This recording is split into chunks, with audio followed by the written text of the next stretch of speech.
చూస్తున్నాం. తెలుగు రాష్ట్రాల్లో కొత్త ప్రభుత్వాలు కొలువుదీరిన తర్వాత రేపు తొలిసారిగా రెండు రాష్ట్రాల ముఖ్యమంత్రులు భేటీ అవుతున్నారు. రేపు సాయంత్రం 4 గంటలకు ఈ భేటీ జరుగుతుంది. రెండు తెలుగు రాష్ట్రాల భేటీకి ప్రజాభవన్ వేదిక కానుంది. ఇందుకోసం ఏర్పాట్లు జరుగుతున్నాయి. రాష్ట్ర విభజన తర్వాత ఇప్పటికీ అపరిష్కృతంగా ఉన్న అంశాలపై ముఖ్యమంత్రులు మధ్య ప్రధానంగా చర్చ జరగనుంది. ఇందులో ప్రధానంగా షెడ్యూల్ 9, షెడ్యూల్ 10లో ఉన్న సంస్థల విభజనపై చర్చించే అవకాశాలున్నాయి. అటు విద్యుత్ సంస్థలకు సంబంధించి రెండు రాష్ట్రాల మధ్య బకాయిలపై చర్చించమన్నారు ఇద్దరు సీఎంలు. దాదాపు 24,000 కోట్ల రూపాయల ఏపీ ప్రభుత్వం తెలంగాణకు బకాయిలు చెల్లించాల్సి ఉంది. కానీ 7,000 కోట్లు తెలంగాణనే తమకు చెల్లించాల్సి ఉందని ఏపీ పట్టుబడుతోంది. సో దీనిపై కాస్తో రేపు క్లారిటీ రానుంది.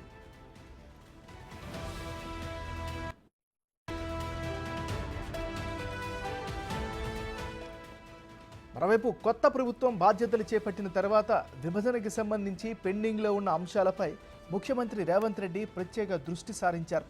మార్చిలో సీఎం చొరవతో ఢిల్లీలో ఏపీ భవన్కు సంబంధించిన విభజన వివాదం పరిష్కారమైంది.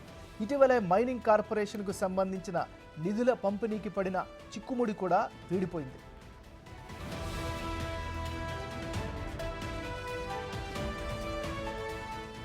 ఇక ఇప్పటి వరకు విభజన వివాదాలపై రెండు రాష్ట్రాల అధికారుల మధ్య దాదాపు 30 సమావేశాలు జరిగాయి. షెడ్యూల్ 9లో ఉన్న మొత్తం 91 సంస్థల ఆస్తులు, అప్పులు, నగదు నిల్వల పంపిణీపై కేంద్ర హోంశాఖ శిలాబీడే కమిటీని వేసింది. వీటిలో 68 సంస్థలకు సంబంధించిన పంపిణీకి అభ్యంతరాలేవీ లేవు. మిగతా 23 సంస్థల పంపిణీపై రెండు రాష్ట్రాల మధ్య ఏకాభిప్రాయం కుదరలేదు.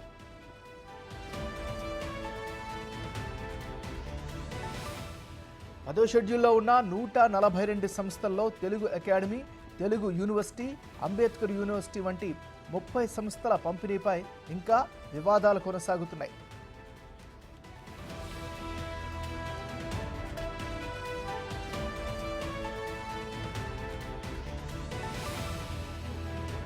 మనం బ్రేకింగ్ న్యూస్ చూస్తున్నాం. తెలుగు రాష్ట్రాల్లో కొత్త ప్రభుత్వాలు కొలువుదీరిన తర్వాత రేపు తొలిసారిగా ఇరు రాష్ట్రాల ముఖ్యమంత్రుల భేటీ కానున్నారు. రేపు సాయంత్రం 4 గంటలకు ఈ ప్రత్యేకమైనటువంటి సమావేశం జరుగుతుంది. రెండు తెలుగు రాష్ట్రాల ముఖ్యమంత్రుల భేటీకి ప్రజాభవన్ వేదిక కానుంది. ఇక ఇదే అంశానికి సంబంధించి మరింత తాజా సమాచారాన్ని డిప్యూటీ బ్యూరో చీఫ్ షాదిక్ లైవ్లో అందిస్తారు. షాదిక్, చెప్పండి, రేపు ఇద్దరు ముఖ్యమంత్రుల భేటీకి జరగబోతోంది. దీనికి సంబంధించిన మరింత డీటెయిల్స్ ఏంటి? ఏమైనా రేపు సాయంత్రం 4 గంటలకు మహాత్మా జ్యోతిరావు పూలే ప్రజాభవన్లో ఇరు రాష్ట్రాల ముఖ్యమంత్రుల సమావేశం ప్రాధాన్యత సంతరించుకుంది. రాష్ట్రం ఏర్పడి 10 ఏళ్ళు పూర్తవుతున్న నేపథ్యంలో ఇంకా పరిష్కారం కాని అనేక సమస్యలపైన ఇరు రాష్ట్రాల ముఖ్యమంత్రులు చర్చించి ఒక కీలక నిర్ణయం తీసుకునే అవకాశం ఉంది.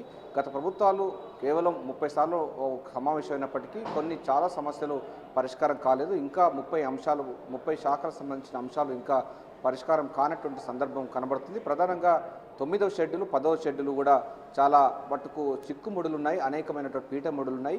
ఇప్పటి వరకు 9వ షెడ్యూల్లో ఉన్నటువంటి దాదాపు 91 సంబంధించిన సంస్థల్లో కేవలం ఒక 68 మాత్రమే పూర్తయ్యాయి. మరో 23 కావాల్సి ఉంది. దీనికి సంబంధించిన అంశంపైన ఇప్పటికే కేంద్ర హోంశాఖ శీలాబేడి కమిటీ ఏర్పాటు చేసి దానికి సంబంధించిన చర్చలు కొనసాగినప్పటికీ అవి ఇంకా అసంపూర్తిగానే పూర్తింది. ఆ తర్వాత జరిగినటువంటి అనేకమైనటువంటి దాంట్లో రాజకీయ ప్రాధాన్యత ఉన్న నేపథ్యంలో వారందరూ కూడా గత ప్రభుత్వాలు వీటిపైన పరిష్కార దిశగా అడుగులు వేయలేన విమర్శ కూడా ఉంది. సో దీనిపైన కూడా ఇరు రాష్ట్రాల ముఖ్యమంత్రుల సమావేశంలో ఈ పరిష్కారం కాని 23 అంశాలు 9వ షెడ్యూల్లో ఉన్న దానిపైన కూడా క్లారిటీ వచ్చే అవకాశం ఉంది. ఇందులో భాగంగా విద్యుత్ శాఖ సంబంధించిన దాంట్లో చూసినట్లయితే 24,000 కోట్ల రూపాయలు ఏపీ ప్రభుత్వం నుంచి రావాలని కూడా తెలంగాణ ప్రభుత్వం మొదటి నుంచి అంటా ఉంది. సీలేరు సంబంధించినటువంటి జల విద్యుత్తు ఉత్పత్తి సంబంధించిన దాంట్లో కూడా తెలంగాణ వాటా ఎటుపోయిందని కూడా ప్రశ్నిస్తున్న సందర్భం ఉంది. అందులో భాగంగా ఆ సీలేరు సంబంధించిన విద్యుత్తు నుంచి వచ్చినటువంటి దాంట్లో 24,000 కోట్ల రూపాయలు ఏపీ ప్రభుత్వం ఇవ్వాలని కూడా తెలంగాణ డిమాండ్ చేస్తుంది. మరోవైపు తెలంగాణ ప్రభుత్వమే మాకు 7,000 కోట్లు ఇవ్వాలని కూడా ఏపీ ప్రభుత్వం డిమాండ్ చేస్తూ ఉంది. సో దీనిపైన రేపు కూలంకుషంగా చర్చించి సీలేరు సంబంధించినటువంటి విద్యుత్ ఉత్పత్తిలో జరిగినటువంటి అనేక అంశాలన్నిటిపైన కూడా క్లారిటీ వచ్చే అవకాశం ఉన్నట్టుగా అయితే మనకు తెలుస్తూ ఉంది. ఇది చాలా కీలకమైన అంశం. ఇక 10వ షెడ్యూల్లో చూసినట్టయితే మనకు 142 అంశాలు ఉన్నాయి. 102 అంశాలు అంటే సంస్థలు సంబంధించినవి ఉన్నాయి. దీంట్లో మాత్రం ఇప్పటి వరకు కేవలం 23 మాత్రమే వచ్చాయని కూడా మనకు ప్రాథమికంగా సమాచారం ఉంది. సో దీనిపైన కూడా పూర్తి స్థాయిలో కూడా అంటే మొత్తంగా చూసినట్టయితే మనకు 10వ షెడ్యూల్లో 142 సంస్థల్లో ఇప్పటి వరకు తెలుగు అకాడమీ కానీ లేకపోతే అంబేద్కర్ యూనివర్సిటీ కానీ ఇతర లేబర్ డిపార్ట్మెంట్ గా తదితర డిపార్ట్మెంట్ సంబంధించిన దాంట్లో కూడా చాలా తీవ్రమైనటువంటి చిక్కుముడు ఉన్నది. అకౌంట్స్ సంబంధించిన దాంట్లో ఉన్నటువంటి పరిస్థితి కనబడుతుంది. దీంతో పాటుగా మనకు ప్రధానంగా హెరిటేజ్ బిల్డింగ్స్తో పాటుగా lake view guest house, AP DGP office సంబంధించిన దానిపైన కూడా తమకు మరికొద్ది రోజులు కూడా రెంట్కు ఇవ్వాలి. ఎందుకంటే ఉమ్మడి రాష్ట్రంలో ఉన్న నేపథ్యంలో ఉమ్మడి రాష్ట్రం వరకు మొన్న జూన్ 2వ తారీఖు వరకు ఏపీ వాళ్ళు దాన్ని వాడుకున్నారు. మరికొంత కాలం కూడా కావాలని కూడా ప్రభుత్వాన్ని అంటే తెలంగాణ ప్రభుత్వాన్ని ముఖ్యమంత్రి రేవంత్ రెడ్డిని చంద్రబాబు విజ్ఞప్తి చేసే అవకాశం ఉన్నట్టుగైతే మనకు తెలుస్తూ ఉంది. సో చాలా పరిష్కారం కాని సమస్యలపైన ఆ పూర్తి స్థాయిలో ఒక చిత్తశుద్ధితో ఈ ఇరు రాష్ట్రాల ముఖ్యమంత్రులు చేసినట్టయితే విభజన సంబంధించిన అంశాలు పూర్తి స్థాయిలో తొలగిపోతాయని కూడా భావిస్తున్న నేపథ్యంలో ఈ భేటీ ప్రాధాన్యత సంతరించుకుంది. మార్చి నెలలో ఢిల్లీలో ఉన్నటువంటి ఏపీ భవన్లో బైఫర్కేషన్ జరిగింది. అది పూర్తి స్థాయిలో ఫుల్ఫిల్ అయిపోయింది. ఎక్కడ కూడా ఎటువంటి పేచీ లేకుండా జరిగిన సందర్భం తెలిసింది. ఇటీవల కూడా మనకు మైన్స్ డిపార్ట్మెంట్ సంబంధించిన దాంట్లో కూడా ప్రభుత్వం చొరవ చూపింది.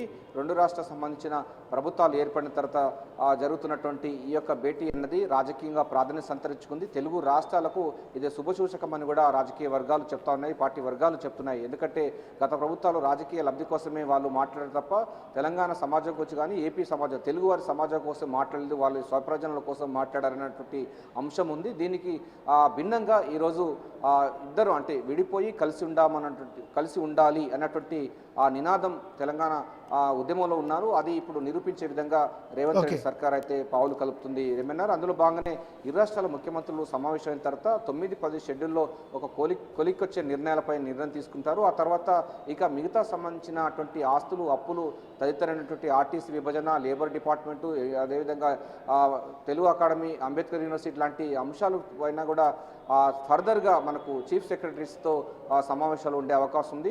తొలుతగా ఇరు రాష్ట్రాల ముఖ్యమంత్రులు పాల్గొనడం అనేది ప్రాధాన్యత సంతరించుకుంది. దీంట్లోనే అప్పుడు నదీ జలాల వివాదాలకు సంబంధించిన అంశాలు కూడా వచ్చే అవకాశం ఉన్నట్టుగా అయితే తెలుస్తుంది. ఏదైనప్పటికీ ఒక సోదర వాతావరణంలో రెండు రాష్ట్రాల ప్రభుత్వాలు ఈ యొక్క విభజన సమస్యలను పరిష్కరించుకొని విడిపోయి కలిసి ఉండడం, ఆస్తులు అప్పులు సమానంగా పంచుకునే విధంగా మాత్రమైతే తొలి అడుగు పడుతుందని చెప్పవచ్చు. ఏమైనా ఓటు. Thank you Sadiq.